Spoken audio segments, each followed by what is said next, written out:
So that brings me to the next question, which is, what would you say is the most frustrating thing? Pick an, okay, let's not name organizations, right? But let's pick I suppose a big organization where it's easier to be frustrated. Well, I work for many. I've had my fair share of frustrations, but probably to put the foundation first, when I look back, it all comes from one single source, and it's a misalignment of character. Mm-hmm. And I think I said earlier, the company has a character. Yeah, it could be a young company that want to change the world, a startup that, a pie in the sky, gunning for $1 billion valuation, and that has no room for politics. Want to hire smart, high energy driven individuals to get to that. And you have old companies, like an old person who have made their money, made their fortune. They're living off of rent. They don't need to change. They don't need to progress. They don't need to invent anything new. They just need to maintain status quo, and that's what does it for them. And just like an old person, an organization invites this kind of person. A person who is slow and steady, quiet, bides their time. And this type of person, I call them the marathon runner. This type of person progresses slowly over the long run. Yeah? They don't sprint. They run slowly, but for a long, long distance. Yeah? As long as they don't make a mistake, as long as they don't drop out, they are going to be there at the finish line, right? Mm-hmm. This is the kind of person that survives and stays with the old person type of company, with large corporations. Yeah? Okay. Whereas the cowboy, the startup personality type, like myself, I call it the sprinter, those people drop out. They cannot sustain in large corporations. They don't like the pace, they don't like the politics, the bureaucracy, the slowness. They want to be in a place where they could be a big fish in a small pond, where they can make a change, and where their voice can be heard, where they can express opinions, whether people like it or not, where they can make a difference, right? So there's different kinds of person, different characters, and different kinds of corporations. And as long as the characters are aligned, you're going to be happy. If you're the marathon type, go for a corporation and run your marathon, and you'll be happy. And if you're the sprinter type, go into a small startup and you'll be happier there. Because the pace at which you operate will be the pace at which the company operates. The two are in sync. So my frustration always came from my character not aligning with the corporation's character. Example, so I'm new hire to a large medical device company. I'm managing a team, and I liaise with many other teams. So my team is supporting other teams, and we have a lot of processes via which these teams interoperate. And the first thing that I notice is that there is a lot of inefficiency. I want to change the process. I want to change the inefficiency so that things are easier for my team, and as a byproduct, it's easier for other teams as well, right? So I'm a rational person. I believe other people are just as rational, and I'm proposing something that is going to make everybody better off. I'm proposing that I do the job, so there's no cost to them, and I only expect to get gratitude. Right? Nothing like it. I am faced with suspicion. I am faced with sabotaging, or is trying to block you, and I'm like, what the hell is going on? Rationally, I cannot explain it. I'm doing you a favor. Instead of saying thank you for fixing the process, they're trying to stop you, right? Yeah. They'll try to stop you. I'm like, it's not in your best interest to stop me. It's in your best rational interest to let me do the job for you so you can benefit from it, and I can benefit along the way. No, it's not going to work. They will stop you. And there's many reasons why. Because your character is very different from their character. I see them and I cannot rationalize what they're doing. To me, they're irrational people. I cannot understand why they're doing it. Vice versa, they look at me and they don't understand what I'm doing. What is this new guy doing here? Why is he rocking the boat? Everything has been so happy for the past 10 years, and we can all live happily for the next 10 years. Why does he want change? Is he trying to step over me? Is he trying to get attention and get promotion? There's something very suspicious about it, right? Yeah. So they cannot rationalize what I'm doing. I cannot rationalize what they're doing, because we come from very different school of thoughts. So how do you bridge that gap? You shouldn't be there. I shouldn't be there.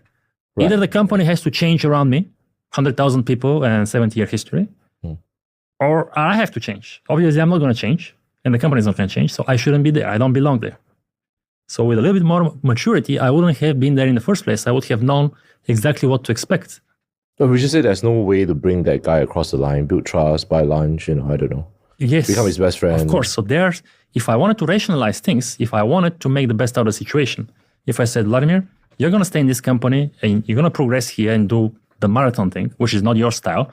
But if you want to do that, and you're a mature person now, you know how things operate, try to understand these people. What do they want?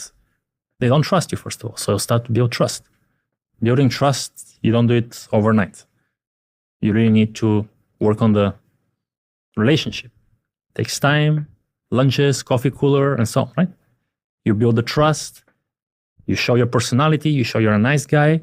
And later on, when you propose something, they may have less suspicion about your real incentives, right?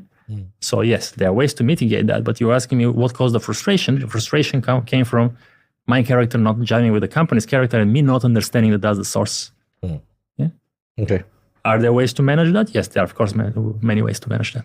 Yeah, it boils down to, you can walk away or you can try to, bridge that gap, right? Yeah. Try to make it work. But again, you'll be going against your own grain. If you're a sprinter and you're trying to run a marathon, yes, there are ways that a sprinter can adapt to running a marathon, but he will still not be happy in that journey because it's not his race. Yeah. I mean, if you want to really push that analogy, I guess it's about a sprinter working in, the 4x100, right? Still having to work with a team, everybody's got an ego, everybody's used to being top of their field. How do you help each other win better, right? But sorry, can I ask you a question? So how do you know during the interview if you never have chance to talk with them or interview or be interviewed by them, right? Well, you don't need to know. So almost like you join look up the company. Design. It's $100 billion company, been around for 70 years. It's the top player in in the space, medical devices. I mean, what do you expect of this company? It's minting money left and right. So money is easy. So if it's big enough, then I think it's always generalization. It's always the case. Large, old, successful, rent extracting. Obviously, the company doesn't need to do much to survive, like a startup. It doesn't need to reinvent itself. It doesn't need to change every day. It doesn't need to be nimble, aggressive. It can just keep doing what it's been doing for 70 years and lean on its great brand name and history and access to capital markets. Yeah, I think there are many examples in history, an MBA school, right, where big companies that have monopoly position or dominant position have, because of their internal risk-averse culture and bureaucracy, fallen apart, right? Wouldn't name any names here, but old school camera film companies have been mentioned, typewriter companies have been mentioned. Can we quantify the number of how big they are, and then they start having that trait? I don't know whether anybody has actually done that, sweeping across time and cross industry analysis, but you definitely do get a lot of case studies, right? About how, some famous big company that makes old school cameras and films actually first invented the digital camera, but they suppressed it because it threatened their existing business and it threatened the livelihoods of the people who were already there running those existing businesses, right? And then got completely wiped out by the digital revolution. Okay, what I said was a generalization, obviously. Don't take it as a clear determinant on what company is nimble and what is not. There's great large companies which reinvented themselves and grew up tremendously, like Apple. Apple was almost dead like 20 years ago. They hadn't invented anything since the Macintosh back in the 80s, and then they literally got resurrected with the iPod. iPod really put this company back on the map. They came back from almost extinction, and now they're the largest company in the world, right? So it's not like being old and large dictates how you are, but it's a generalization, and it works reasonably well. You kind of have a good idea what to expect. Yeah. It doesn't mean that you're not going to be in a great team with a manager who has vision and want to change things, and you'll be happy. Maybe you'll be super happy working in a very large company, but in a small and nimble team. It's perfectly possible. But given what you know, you should expect that kind of the marathon race to be the dominant race going on inside. Everything else being equal. Yeah. Doesn't mean there's no exceptions. I was just trying to draw any relationship with existing definition like SME, medium size, corporate, or big size.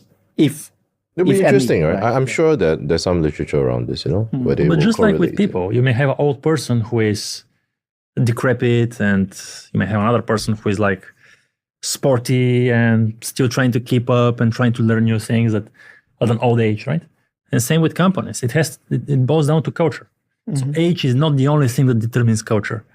Yes, age informs the character of a company. The size informs the character of a company, but it doesn't determine it completely. The culture is driven top down by the CEO. So one CEO can really change things around by setting example, by setting the incentives for their lieutenants. They can drive company culture and change the company's character. Yeah? So it's not all age and size. Got it. Okay. Which is, I think from your own experience, what do you find most frustrating other than what Working with me.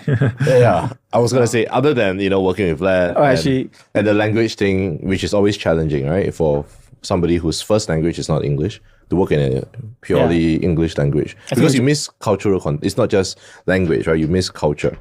Yeah, that's right. Right, and shared experiences growing up in a different country. Yeah. So other than that, what is your, since we're on the topic of corporate structure and incentives and how people behave, besides physical factors, Being Vietnamese? right? And how has that No, I mean, it's really... As in being different. Yeah, being different, right? Yeah, being a minority. The first language is not English, right? You make a joke, but nobody understand or appreciate it. The presentation skills is not like in the same par with others. And I think there's a perception as well, right? If they look at the Vietnamese in general, they think, he's a specialist. But it's not always the case. Yeah. But in your case, you did do some things very well, right? Thank you. Yeah. So, I mean, it took effort, right? And of course, with the support from, the team as well, or the right boss or managers. Yeah, long-suffering managers who's paid just a little bit more than you. Yeah, but I mean, I suffer at first, right? In other environments, right? Yep. It's very hard to present yourself and or get promotion, right? Okay, so what was most frustrating? I guess your experience at RSR, which is I guess quite a small shop, right? No, RSR is too small, right? Too small. Yeah, Goldman promotion versus doesn't mean shares? anything. Yeah, I think I was referring to that. Right? Yeah, so it's a lot of the more factors, corporate right? style contributing kind of factor. Yes, yes, companies, right? right. Okay. Like I'm in a very specialized team as well, so little chance to move or to expand my perspective. Right? And being a minority because it's a big corporate, right? It's a headquarter versus like the remote office. Right? The power is very different. So the chance of being promoted, everything is equal. It's different between one in headquarter and the others. Yeah. So yeah, a lot of politics. Yeah. Well, I would say that yes. Okay, I'm not making excuses, right? But humans are tribal. Yep. As our big boss, who's common to the three of us, used to say. It's just how do you define your tribe, right? Yeah. But that instinct to behave tribal, which is to say, this is mine, this is ours, and anybody outside of this artificial ring fence is the enemy, right? I remember that. Okay, interesting. So being different, but so how did you take that frustration that you felt? Because now you're a crypto founder, or you're the head of a company, right? Sure. And it's not even about how you run it, but being the big boss, you have to interface with all sorts of people, right? Do you find that your experience in the corporate world has helped you or taught you any lessons that you are still using day to day now? I think the first part is about how did I do, right? I think it's about... I mean, I've seen you progress, right, in your career, right? And like you said, you got better over time. with the things that you were not so good at in the beginning? Yeah, so I think it's about, I also had to look back at myself and say, okay, these areas I need to improve, right? So more specifically, it's like, okay, I'm good at technical stuff. Now I need to Good at continue technical stuff. like technical. I'm already good at technical stuff I just already. didn't catch that. Yeah. So yes, I need to continue being good at that, right? And make it as a right. It's a given when people perceive or look at me. But at the same time, I also need to improve the others as well. So that I'm on the equal basis with the rest of the team, right? So it needs effort and needs investment as well. Right? And do you find that has helped you in your founder journey? Yes. Founder journey, I think it's a bit far-fetched, but again, I appreciate different perspective, right? So it's very good exposures, very good experience, right? How much it helped, I can't like being able quantify to that. do an elevator pitch. Yes, that helps a lot, right? It's about presenting to VCs. like different stakeholders, like different audience, right? That helps a lot. Yeah. Did you have the experience that Vlad had, or the learning that Vlad had, which is now you look back and you feel like, oh, maybe I can start to understand why these people were so frustrating to me, like their perspective? Yes, of course. Yes. It took time. It took time to. But once you start having the habit of like looking back and also try to see what else you could do better, right? I think it's like the first thing that comes to my mind as well. That's interesting, right? So self-reflection leads to perspective and potentially empathy even, right? Understanding other people, basically. Yes. All right, you made it up. It's beyond my brain to come up with something like that, but yes, like self-reflection. That's the most important skill I learned, right? Which is the ability to paraphrase and to say something. Again, you know what our ex-boss used to say something loudly and confidently, and you'll be fine. The moon is round. Yeah. And nobody can dispute that. Well, some people might actually. Is it round like a sphere or is it like a disc, right? Because, or is it just a hole in the cloth in the sky, right? Yes. Yes. Yeah. That's a good answer. Confidently and loudly, yes. Yes.